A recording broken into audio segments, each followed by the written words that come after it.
অনেকে আছে ক্ষমা করতে চায় না, কঠিন হৃদয়, পাথরের মতো শক্ত হৃদয়, মাফ করতে চায় না কাউকে।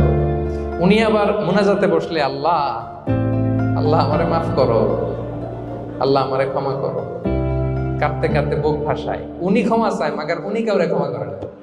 এরকম ডাকাত আছে না নাই? চিন্তা করছেন?